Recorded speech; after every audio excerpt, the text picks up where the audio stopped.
आप में से कितने ऐसे लोग हैं जिन्होंने कभी ना कभी कौन बनेगा करोड़पति देखा होगा? जाहिर सी बात है, बहुत सारे लोगों ने देखा होगा।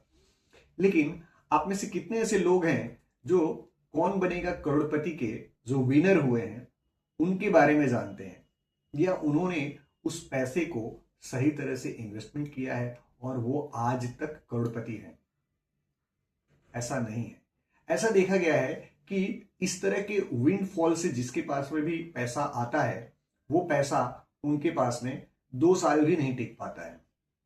और 90% ऐसे लोग जिनको ऐसे विंडफॉल से पैसा मिल जाता है किसी लॉटरी से या फिर किसी रियलिटी शो के माध्यम से, वो 2 साल के बाद जिस परिस्थिति में पहले हुआ करते थे लॉटरी जीतने के पहले, उससे बदतर परिस्थिति में चले जाते हैं, या इवन ऐसा भी देखा गया है कि वो कर्ज तले दब जाते हैं।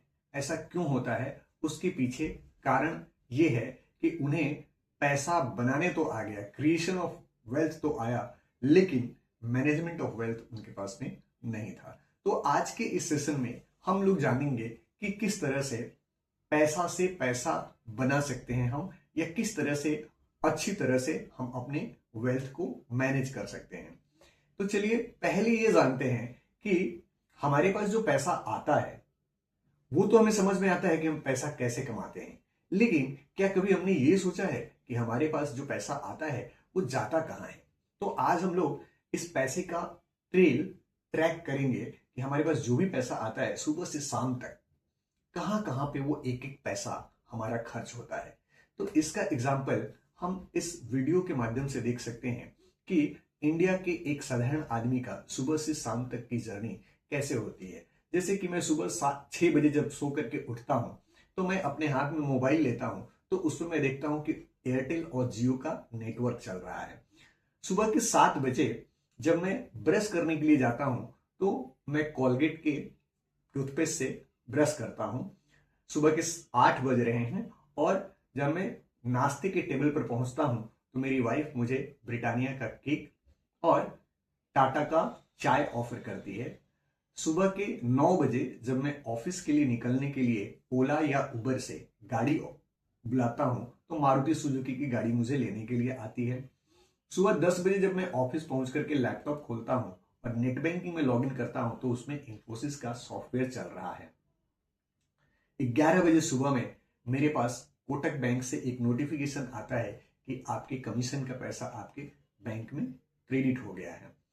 दोपहर के 12 बजने वाले हैं और उस समय में HDFC बैंक से मेरे पास एक नोटिफिकेशन आता है कि आपका होम लोन अप्रूव हो गया है।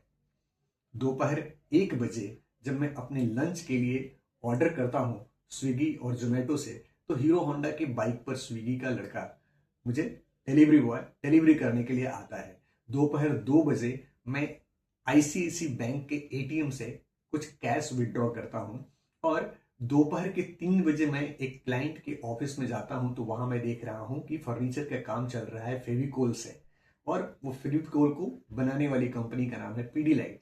शाम को 4 बजे जब मैं विंडो से देखता हूं तो मैं पाता हूं कि वह विंडो टाटा स्टील ने बनाया है। और शाम के 5 बजे जब मैं एक क्लाइंट के पास मिलने के लिए जाता हूं तो क्लाइंट मुझे कॉफी पेश करते हैं जो कि नेस्ले ने बनाया है। शाम को 6 बज रहे हैं और जब मैं उनके यहां से निकलता हूं तो रास्ते में अंधेरा हो चुका है और सारे स्ट्रीट लाइट जल रहे हैं। और जब मैं देखता हूं कि स्ट्रीट लाइट, तो वो सारे स्ट्रीट लाइट फिलिप्स के बने हुए हैं। अब रात को 8 बजे जब मैं ITC सोनार बांग्ला में एक मीटिंग अटेंड करने के लिए गया हूं तो वहां पे मैं देख रहा हूं कि बजाज के लाइट्स और पंखे चल रहे हैं। रात के 9 बजे मुझे ख्याल आता है कि मैंने आज शुगर की दवाई नहीं ली, तो देखता हूं कि उस शुगर की दवाई को डीवीज लैब ने बनाया है। और अब बज रहे हैं रात के 10 और मैं ITC सोनार बांग्ला में डिनर कर रहा हूं। और रात को 11 बजे जब मैं घर पहुंचता हूं और अपना रिमोट उठा करके जब मैं वोल्टास का AC ऑन करता हूं तो मैं महसूस करता हूं कि उसमें कमिंस का कंप्रेसर लगा हुआ है। तो इस तरह से हम देख पाते हैं कि सुबह से शाम तक हमारी जेब के जो पैसे हैं वो कितने जगहों पे पैसे खर्च होते हैं। अब हम आते हैं कि हम पैसे कमाते कैसे हैं। पैसे कमाने के जो हमारे सोर्सेस हैं उसकी बेसिस पर रॉबर्ट टी कियोसाकी की किताब कैश फ्लो क्वाड्रेंट में उन्होंने 4 क्वाड्रेंट में हम लोगों को डिवाइड किया है, जिसमें से मेजर 2 क्वाड्रेंट को अगर हम कहें तो एक्टिव मनी और पैसिव मनी के एक एक क्वाड्रेंट में 2-2 क्वाड्रेंट आ रहे हैं। तो पहला एक्टिव क्वाड्रेंट में क्या क्या आता है, जब हम किसी के यहाँ नौकरी कर रहे हैं एज अ एम्प्लॉय तो हम काम करते हैं और पैसा मिलता है, यानी कि एक्टिव मनी है। और या फिर ऐसा हो सकता है कि as a professional, as a chartered accountant या फिर as a advocate, as a doctor खुद की प्रैक्टिस करते हैं तो भी हम सेल्फ एम्प्लॉयड हैं और वहां पर भी हमारे प्रोफेशन की वजह से जब मैं काम कर रहा हूं तो मुझे पैसा मिल रहा है। अब आते हैं हम पैसिव साइड में। यहां पे 2 क्वाड्रेंट है, एक है बिजनेस का और दूसरा है इन्वेस्टमेंट का। बिजनेस में क्या होता है कि एक पैसा वाला व्यक्ति अपना बिजनेस डेवलप करता है, बिजनेस काम करता है और उसे इनकम आती है।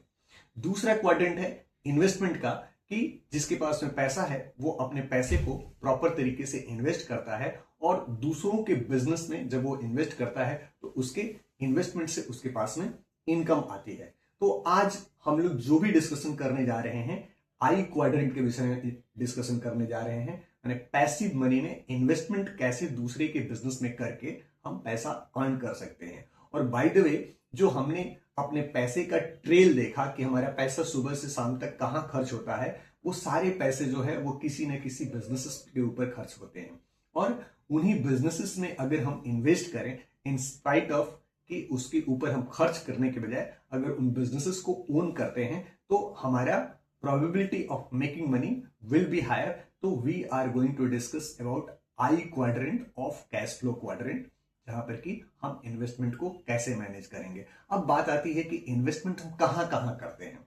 तो ये सारे एवेन्यूज है जहां पर कि हम इन्वेस्टमेंट करते हैं। हम पीपीएफ में इन्वेस्टमेंट करते हैं, फिक्स डिपॉजिट में इन्वेस्टमेंट करते हैं, एलआईसी में इन्वेस्टमेंट करते हैं, रियल एस्टेट में इन्वेस्टमेंट करते हैं, गोल्ड में करते हैं, बॉन्ड में करते हैं, डायरेक्ट इक्विटी में करते हैं, म्यूचुअल फंड में करते हैं, इंटरनेशनल इक्विटी में करते हैं।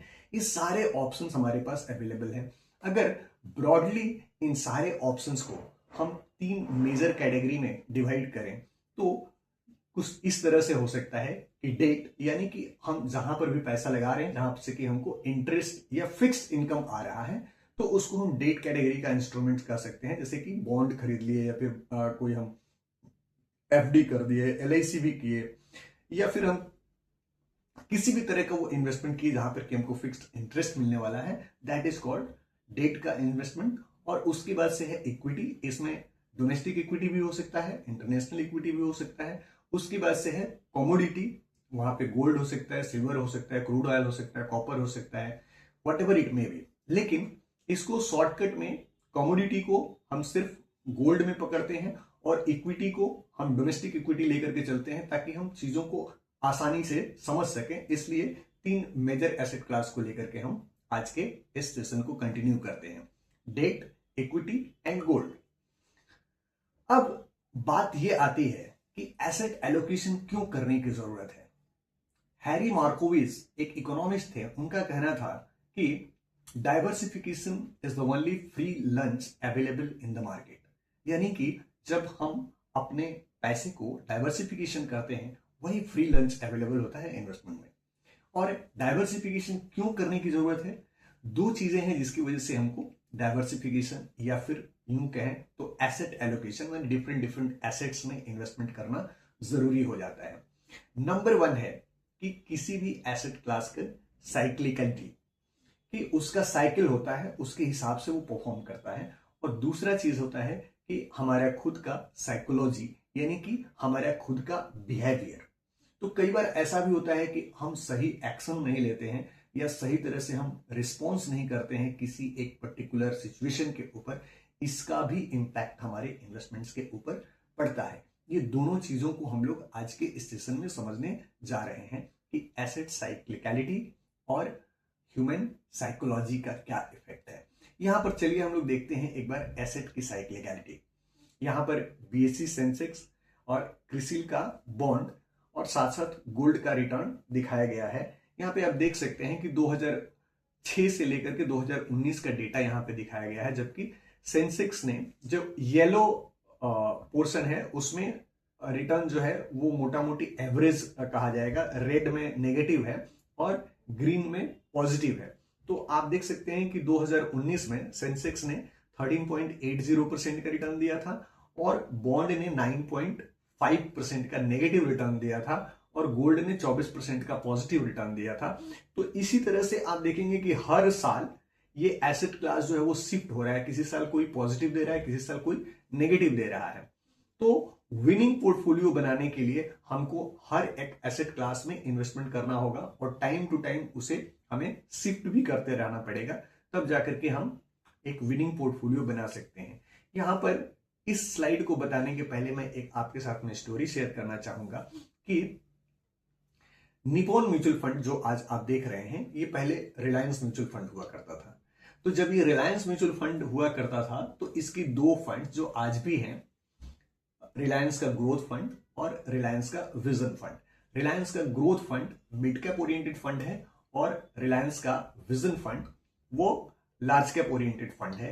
ये दोनों फंड को लगभग 20 साल से भी ज्यादा सुनील सिंघानिया जी ने मैनेज किया।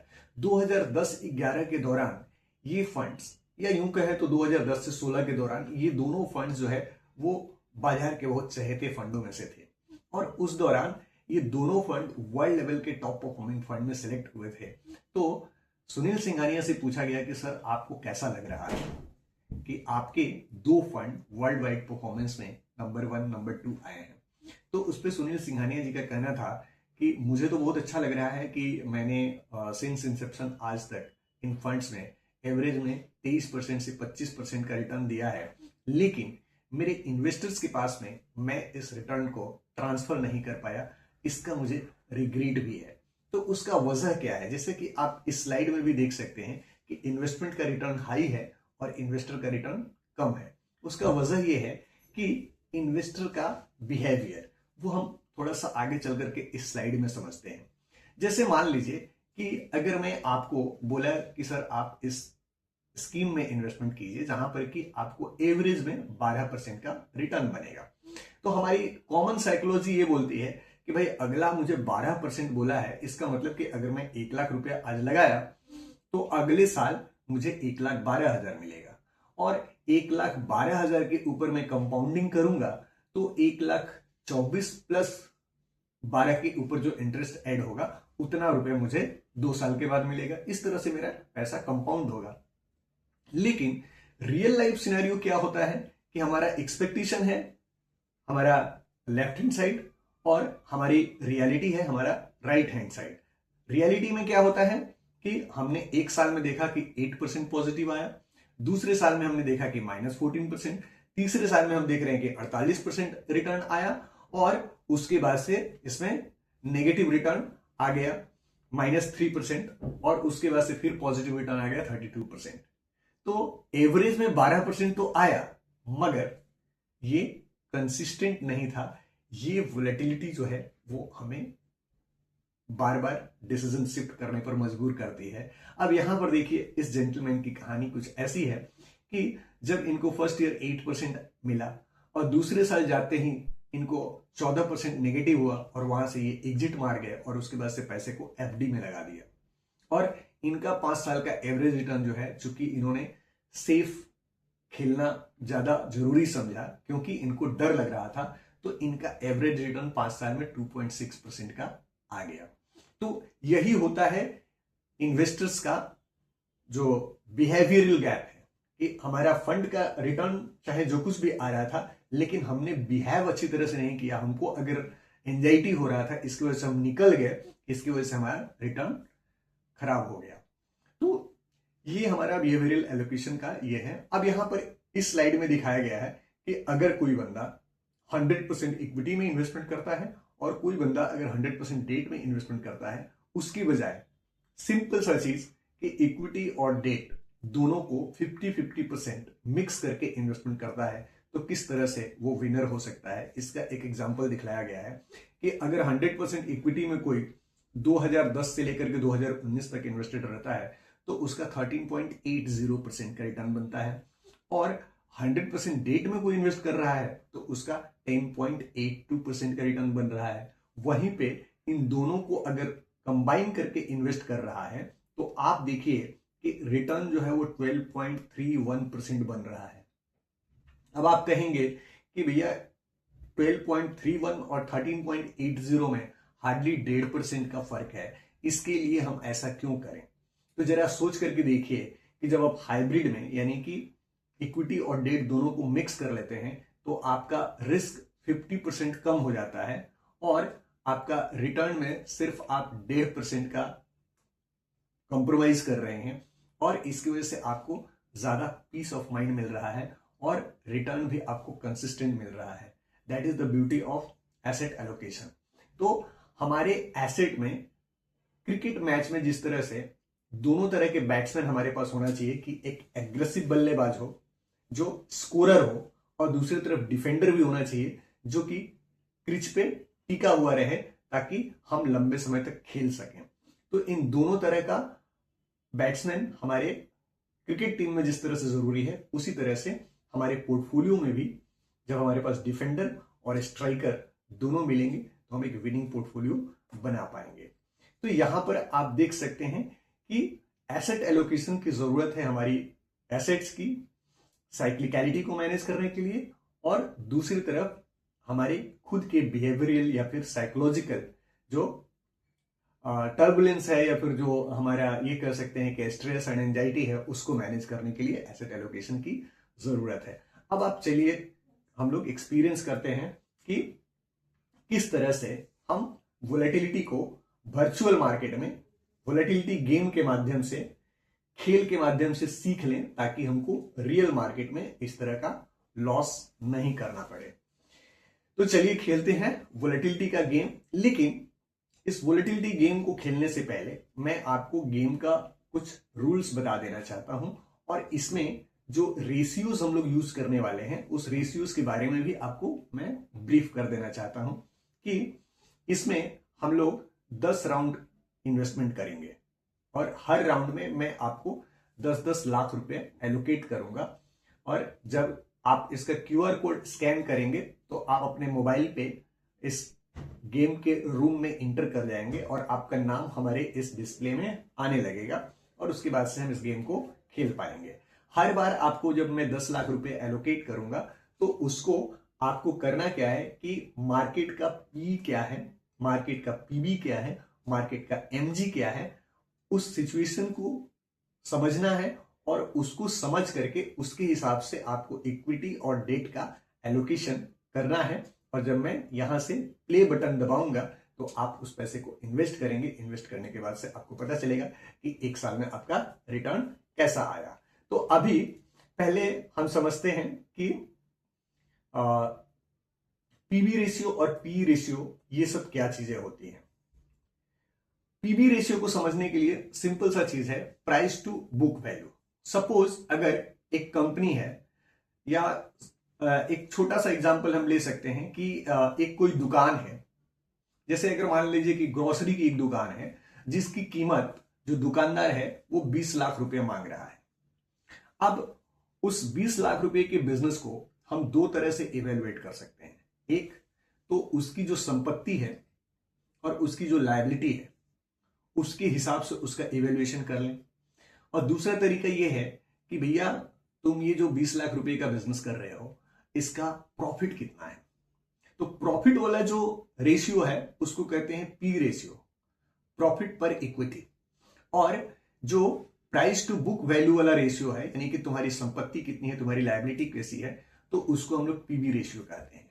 तो पीबी रेशियो का मतलब हुआ कि 20 लाख रुपए का अगर तुम्हारी संपत्ति है, मैंने तुम्हारा जितना स्टॉक्स है, तुम्हारा जो फर्नीचर है, तुम्हारा जो दुकान है, इन सब का कीमत 20 लाख रुपया मांग रहे हो, तो उसमें से माइनस करेंगे कि कुछ देनदारी है क्रेडिटर्स की, उसको माइनस किए। सपोज अगर उस दुकान की दुकानदार मैंने जो लायबिलिटी है वो सपोज 2 लाख रुपए की है तो वो घट करके नेट एसेट्स अगर देखें तो वो हो गया आपका 18 लाख।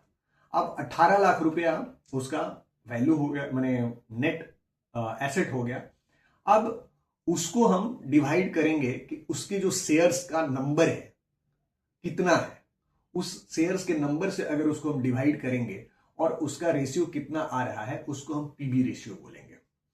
आइए पी रेशियो को समझने के लिए प्रॉफिट के हिसाब से उस बिजनेस का इवेल्युएशन करके और उसके हिसाब से हम उसको अगर प्रॉफिट देते हैं, तो मान लीजिए कि अगर उसका प्रॉफिट साल का 18,000 रुपया है, 18 लाख रुपया है, 18 लाख रुपया वो प्रॉफिट का मांग रहा है, मैंने बिजनेस का कीमत मांग रहा है, और वो कंपनी जो है वो सपोज साल का 1 लाख या 2 लाख 10 लाख रुपए अगर मान लीजिए कि प्रॉफिट कर रही है, तो 10 लाख रुपए अगर प्रॉफिट कर रही है और 18 लाख रुपया या 20 लाख रुपया, for the sake of calculation हम मान लेते हैं कि 20 लाख रुपया उसका प्राइस मांगा जा रहा है, तो 20 लाख रुपया कमाने के लिए उस बिजनेस में हमको 2 साल लगेंगे।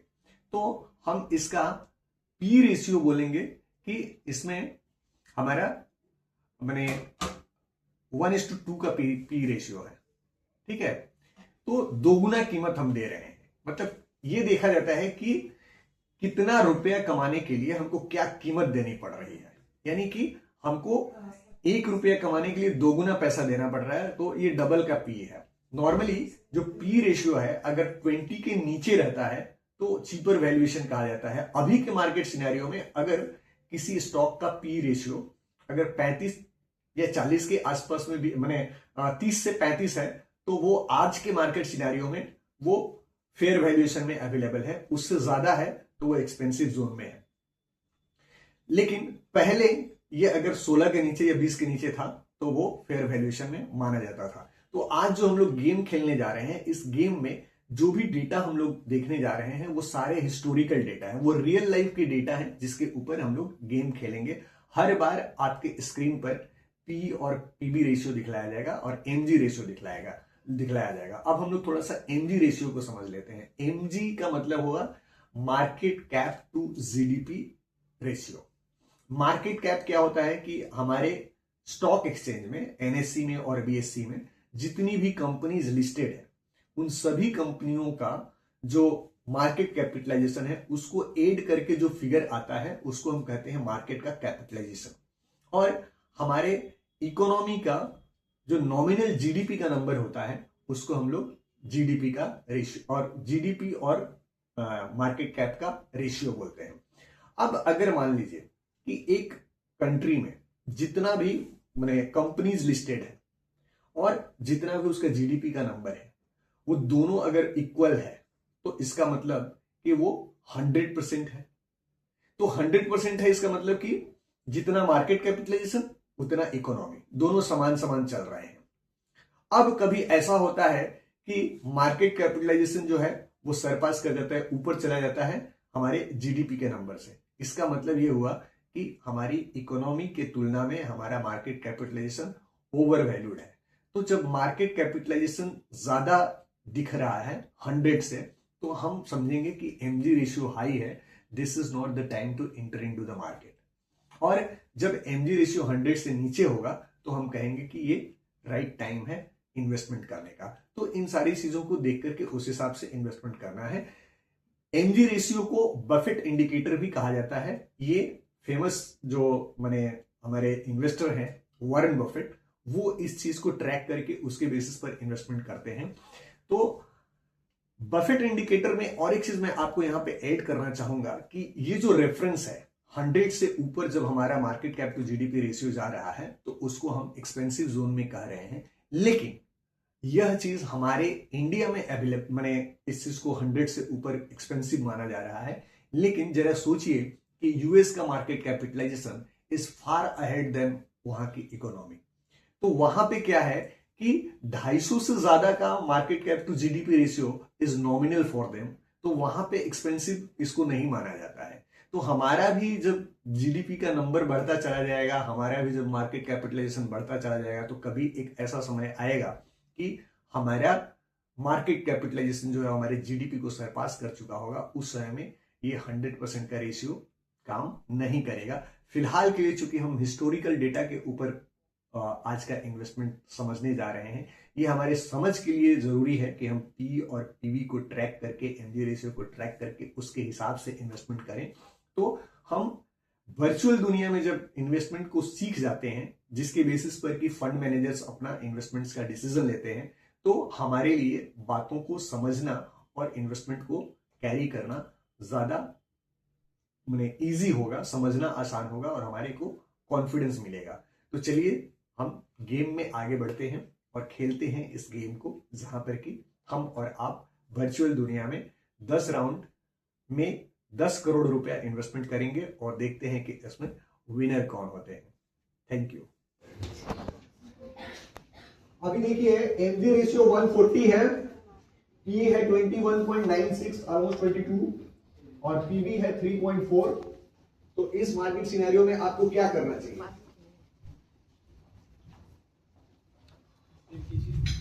ठीक है,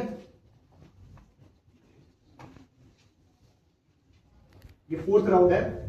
40 लाख रुपए आप लोगों ने इन्वेस्टमेंट कर दिए हैं।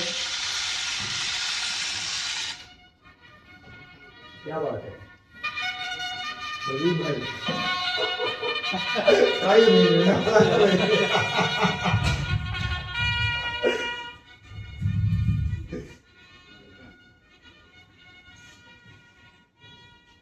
अच्छा कुछ लोग ऐसे ऐसे खेल रहे हैं ना जिनको मैं चाह करके भी प्राइज नहीं देना चाहता हूं।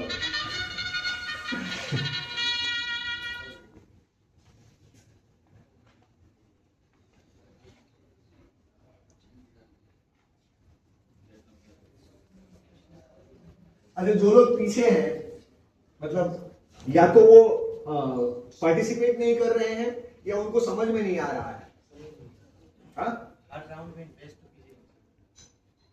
नहीं, हर राउंड में आपको इन्वेस्टमेंट करना है, ठीक है, तो आपका अमाउंट बढ़ेगा। अब देखिए यहां पर अगर किसी का सिर्फ 7,63,000 है, इसका मतलब ये हुआ कि आपने फर्स्ट राउंड ही इन्वेस्टमेंट किया है। 4 राउंड हम लोग इन्वेस्टमेंट कर चुके हैं, 40 लाख रुपए इन्वेस्टमेंट कर चुके हैं। 40 लाख रुपए इन्वेस्टमेंट करने के बाद से सिर्फ 7,63,000 है, इसका मतलब कि फर्स्ट राउंड में आपने 30% लूज किया और आपने मार्केट छोड़ दिया, आपने इन्वेस्टमेंट करना बंद कर दिया। क्यों बिरजुल, आप इन्वेस्ट नहीं कर रहे हो? यार नेगेटिव जा रहा है हर साल।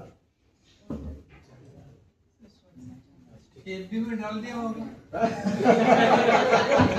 नहीं, यहाँ पर देखिए एक मिनट, यहाँ पर एफडी में भी अगर डाल रहे हैं ना तो अच्छा डिसीजन है, लेकिन मार्केट सिनेरियो देख करके डालिए ना।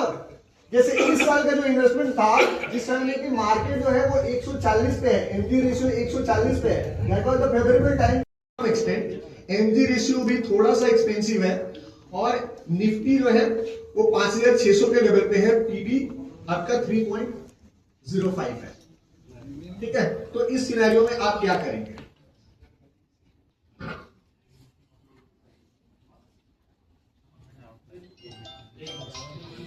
नहीं करें तो सब लोग इन्वेस्ट कीजिए, इन्वेस्ट करेंगे। ये 5th राउंड था, 5th राउंड।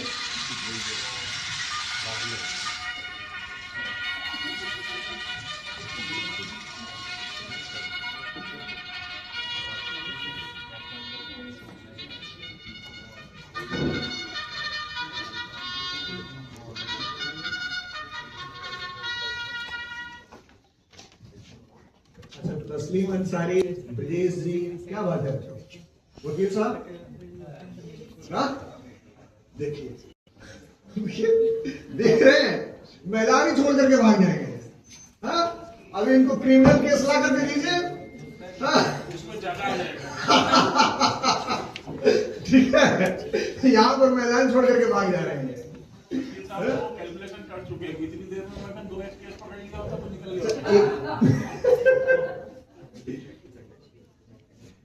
वाह, एकता मैडम अच्छा कर रही हैं आप, थोड़ा सा और इम्प्रूव कीजिए। हम तो आप पे भरोसा कर रहे हैं। मेरे को अपना भी दिमाग लगाना पड़ेगा। चलिए मैं इसको फिर से सफल कर रहा हूं। अभी देखिए एमजी रेशियो 0 है, वाह वेरी गुड अपॉर्चुनिटी। क्या करना चाहिए?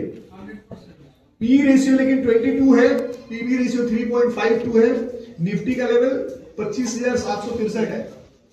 अच्छा ये जो निफ्टी का लेवल दिखाया जा रहा है ना, ये रियल हिस्टोरिकल डेटा है जो इसमें फीड किया हुआ है, मतलब ये किसी का पर्टिकुलर साल का डेटा दिखला रहा है, उसके बेसिस पर आपका एक साल का रिटर्न इस तरह से बन रहा है। तो आपका एलोकेशन आपने कर लिया, प्ले करें, चलिए इन्वेस्ट कीजिए।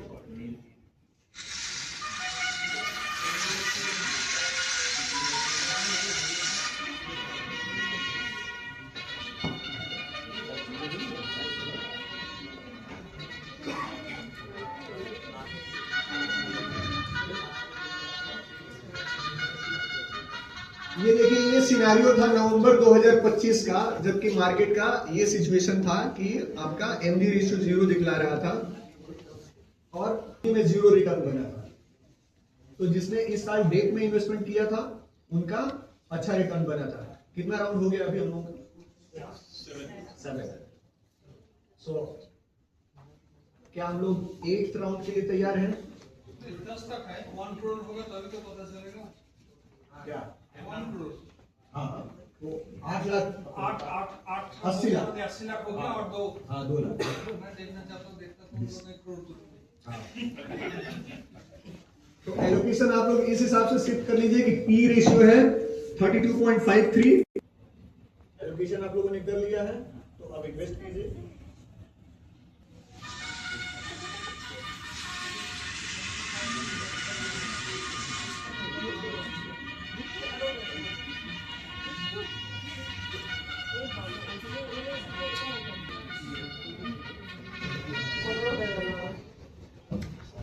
हो गया? अब हम लोग फाइनल राउंड खेलेंगे। वो 2 तुम्हें खेचो ना, खेलचे और 2 रन। तो ये 8th राउंड था, 9th and 10th।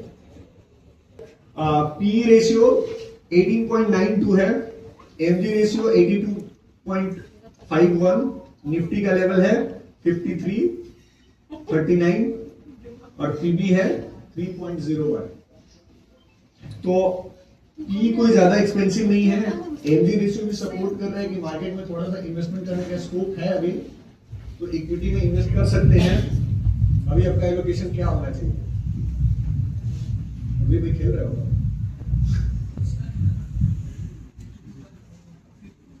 एलोकेशन हो गया सबका? ये 9th राउंड है ना? चलिए इन्वेस्ट कीजिए।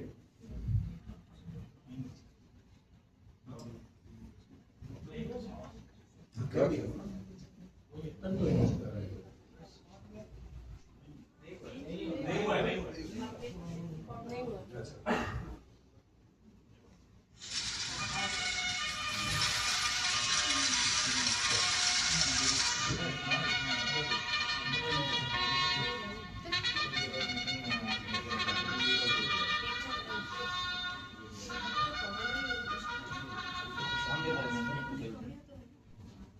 अब हम लोग, ये राउंड 9 है। भी वैल्यू है वो दे दीजिएगा। टीडीएस करके ही दीजिएगा, चलेगा। हाँ, आपका एलोकेशन हो गया सबका? एमडी रेशियो एक्सपेंसिव, थोड़ा सा एक्सपेंसिव हो चुका है, 103 है।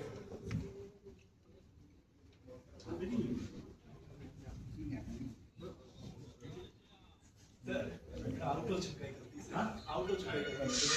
चुके हैं। क्यों? स्कैनर ले लो, एक बार स्कैनर ले लो। स्कैनर लेकर के फिर से लॉगिन कर लो ना, हो जाएगा।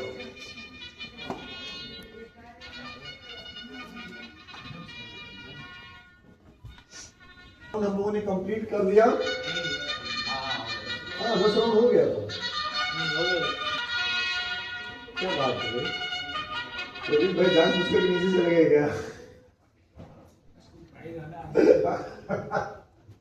वाह।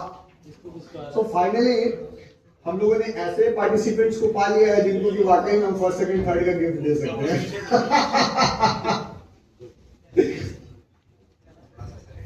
ठीक है। सो उमेश जी नंबर 1 पे हैं। एक बार उमेश जी आप स्टेज पे आ जाइए। ठीक है। वासु किधर हो भाई? आ जाओ सामने आ जाओ। अरे तुमको प्राइस मिल रहा है यार, तुम बात कर रहे हो।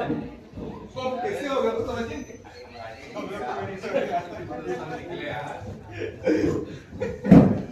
थर्ड कौन है? प्रदीप भाई को मैं नहीं दे सकता, प्रतीक को नहीं दे सकता, प्रणब दा आ जाइए।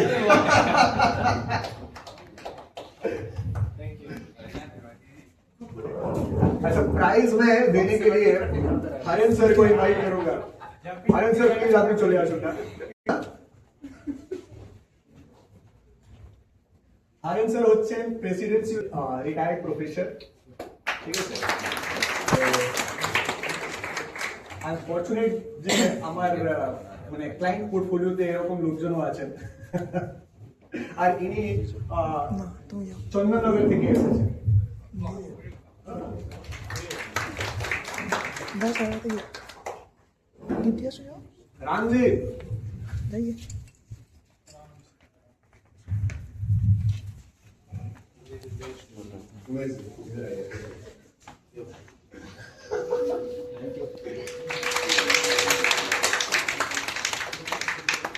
वासु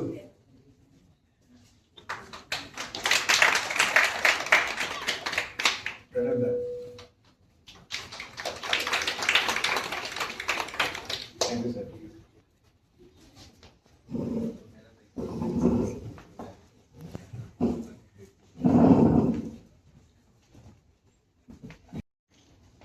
मैं ये देना चाहूंगा, यहाँ से जाते ही आप लोग सभी कल विनोद जी को 1-1 लाख रुपए का इन्वेस्टमेंट जरूर। ये तो रिकमेंडेशन हो गया आपकी तरफ से, आपकी तरफ से रिकमेंडेशन हो गया, ठीक है। तो ये नॉलेज शेयरिंग सेशन इसलिए करने की जरूरत है ताकि आपका और आप कॉन्फिडेंट होकर के इन्वेस्टमेंट करेंगे तो आप खुल करके इन्वेस्टमेंट कर पाएंगे, कंफ्यूजन नहीं रहेगा। आपको ये बोलने की जरूरत नहीं रहेगी कि मैंने तो आपके भरोसे किया है। ये बहुत बड़ा स्टेटमेंट होता है आप लोगों की तरफ से जब ये सुनने को मिलता है, हाँ, तो मेरे को बड़ा मैंने अनईजी फील होता है कि आपने मेरे भरोसे पे पैसा दे दिया, अब हम जो भी करेंगे उसके लिए तो आप मेरा कॉलर पकड़ लेंगे, ठीक है। तो डिसिप्लिन जो है वो अनसर्टेनिटी को कम करती है। जैसा कि आप लोगों ने देखा कि प्रणब दा ने एक ही डिसिप्लिन को मेंटेन रखा कि वे या तो 50% या 60% हमेशा हम इक्विटी में इन्वेस्टमेंट करेंगे, और उस डिसिप्लिन के साथ उन्होंने इन्वेस्टमेंट किया तो वो एक विनिंग पोर्टफोलियो बना पाए, ठीक है। मैं नया एक चीज इंक्लूड करने जा रहा हूं कि जैसे हम लोगों ने यहाँ पर पी रेशियो और पीबी रेशियो देखा, उसके ऊपर मैं एक सॉफ्टवेयर ले रहा हूं जिसका नाम है मूल्यांकन। मूल्यांकन में हम लोग क्या देख पाएंगे कि वो एग्जैक्ट हम लोगों को पी और पीबी के हिसाब से बताता है कि अभी आपको इक्विटी में इन्वेस्टमेंट करना चाहिए या नहीं करना चाहिए, कब डेट में इन्वेस्टमेंट करना है, कितना आपको स्मॉल कैप में इन्वेस्टमेंट करना चाहिए, स्मॉल कैप का क्या साइज है, क्या मतलब अभी उसका पी रेशियो है, उसके हिसाब से हम लोगों को इंडिकेशन दे देगा। उसके बेसिस पर हम लोगों को आपको एडवाइस करना आसान हो जाएगा। और इसमें सारा पैरामीटर्स भी दिया हुआ है कि अगर इस तरह का चीज दिखता है तो आपको क्या करने की जरूरत है। वैसे तो हम लोग म्यूचुअल फंड एनालिसिस के लिए सॉफ्टवेयर यूज करते हैं, लेकिन यहाँ पे क्लियर इंडिकेशन देगा, इसके बेसिस पर आपको गाइड करना हमारे लिए बहुत ही आसान हो जाएगा, ठीक है। आप लोगों में से कितने लोग यह जानते हैं कि इन्वेस्टमेंट जंक्शन गूगल पे लिस्टेड है? शायद नहीं जानते हैं, बहुत कम लोगों ने रिव्यू दिया है। ये क्यूआर कोड आप लोग स्कैन कर लीजिए, अगर हो सके तो आप लोग मेरे को गूगल में रिव्यू दे दीजिएगा। आपको मैं अच्छा लगा, ये दुनिया को पता चले तो मेरा बिजनेस बढ़ेगा। और हमारे टेलीग्राम चैनल से अगर आप जुड़ते हैं तो रेगुलर बेसिस पे हम लोग उसमें कुछ पोस्ट करते रहते हैं, वो ऑटोमेशन में है, वहां से भी आपको मैंने इस कम्युनिटी के साथ में आप जुड़े हुए रहेंगे फॉर दैट सेक।